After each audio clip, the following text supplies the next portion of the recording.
ଠାକୁରା ଠାକୁରା ସକାଳୁ ସବୁଦିନ ଆଗ କାମ ମୋର ହେଲା ମୋ ପୁଅର ସବୁ ୟୁଟେନ୍ସିଲ୍ସ ଗୁଡ଼ାକ ବଟଲ୍ସ ବଗେରା ସବୁ ଫୁଟେଇବା, କାରଣ ସେ ଯେହେତୁ ଛୋଟ ଛୁଆ ତା ଜର୍ମ୍ସ ବଗେରା ରହିଛି, ତ ସକାଳୁ ଆଗ ଫୁଟେଇକି ମୁଁ ତାର ତାକୁ ଖାଇବାକୁ ଦିଏ।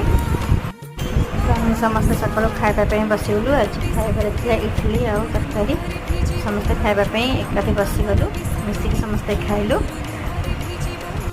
ଏଠି ବୋଉ ସମସ୍ତଙ୍କୁ ଖାଇବା ପାଇଁ ଯାଉଛନ୍ତି, ଯଦି କାହାର ଖାଇବାର ଅଛି ଆଙ୍କ କରନ୍ତୁ ଆଉ ଖାଇ ନିଅନ୍ତୁ।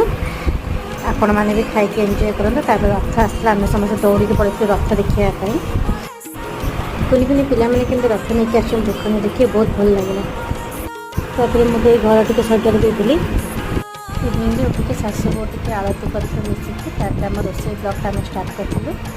ତାପରେ ମୁଁ ଟିକେ ଚାହା ପିଇକି ଏନ୍ଜୟ କରିଥିଲି ଇଭିନିଂଟାକୁ। ଏଇଠି ଆଜିର ବ୍ଲଗ୍ଟା ସରିଲା। ଯଦି ଭଲ ଲାଗିଲା ଲାଇକ୍ ସବସ୍କ୍ରାଇବ୍ କରିବେ। ରହିଲି, ଗୁଡ଼୍ ନାଇଟ୍, ଜୟ ଜଗନ୍ନାଥ।